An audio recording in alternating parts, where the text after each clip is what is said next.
हामीले मावि चलेका भनेको 8, 9, 10, 11, 12 चलेका स्कुलहरुमा विद्यार्थीहरूलाई स्कुलबाट निक्लिने बेलामा केही न केही सिप सिकेर निक्लियौं।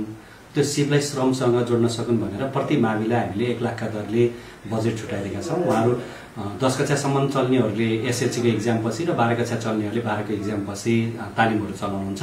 क्षेत्रगत रूपमा आफ्नो एरियामा कुन खालको कुन स्कुल कुन एरियामा छ र कुन खालको सिप चाहिँ बिग्छ अथवा ती बालबालिकाले त्यो सिपलाई चाहिँ उपयोग गर्न सक्छन् त्यो खालको कार्यक्रम छ। एरिया हेरेर आफ्नो विद्यार्थीहरूलाई भोलि त्यो सिप बिग्छ कि बिग्दैन हेरी तालिमहरू चलाइरहेका छौं र त्यसले हामीलाई आजसम्मको हेर्दा हामीले 3 वर्षको कार्यक्रमको समीक्षा गर्दा हामी त्यो कार्यक्रममा चाहिँ सफल छौं। अहिले चाहिँ 12 मा अध्ययनरत छात्र हो अनि चाहिँ हामी चाहिँ तालिममा चाहिँ गएनौं।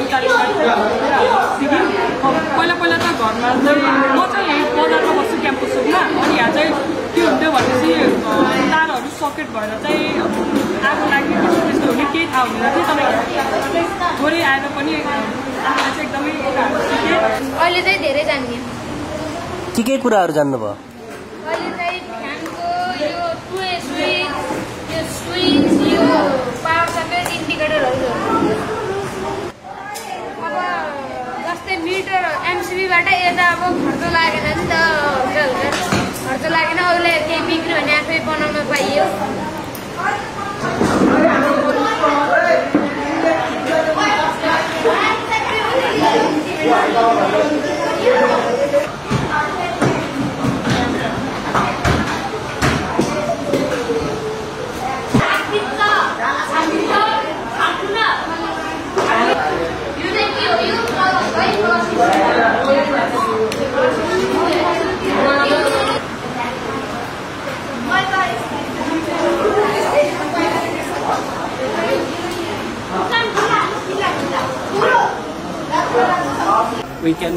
we can भन्ने कार्यक्रम अन्तर्गतको यो कार्यक्रम हो र यो कार्यक्रममा अहिले चाहिँ विद्यालयले विभिन्न आफ्नो चाहिँ सिपमूलक कार्यक्रमहरू छनौट गरेको प्रपोजल पेश गरेर बेनी नगरपालिकामा जुन प्रपोजल पेश गर्छ त्यसैको आधारमा हामीले चाहिँ यो कार्यक्रम सञ्चालन गर्ने हो र कार्यक्रम अन्तर्गत हामीले यसपालि चाहिँ यो वी क्यान वी डु अन्तर्गतको चाहिँ बाल फाल्ने कार्यक्रम राखेका छौँ हामीले। र यो मध्येमा हामीले चाहिँ के छ भनेपछि अब विद्यार्थीको यो आयमूलक रूपमा चाहिँ यसलाई चाहिँ महत्त्वका साथ दिएको छ। यसले के गर्छ भने विद्यार्थीको सिपमा विकास गर्छ एउटा, यसले पठन पाठनमा पनि विकास गर्ने र यसले भोलि आय आर्जनमा पनि यसले चाहिँ सपोर्ट पुग्ने भएको हुनाले यो कार्यक्रम एकदमै चाहिँ उपयुक्त छ र यो उपलब्धिमूलक पनि छ। र यसले चाहिँ बेनी नगरपालिकामा चाहिँ धेरै विद्यार्थीहरूले चाहिँ यो सिप सम्बन्धी धेरै तालिम लिइरहेको हुनाले हामीलाई विश्वास छ यिनीहरूले भविष्यमा पनि आफ्नो कामहरूलाई अझ प्राथमिकता दिएर अगाडि बढ्न सक्नुहुन्छ। यो कार्यक्रम साह्रै नै उपयुक्त रहेको हुनाले यसलाई धन्यवाद दिन चाहन्छु।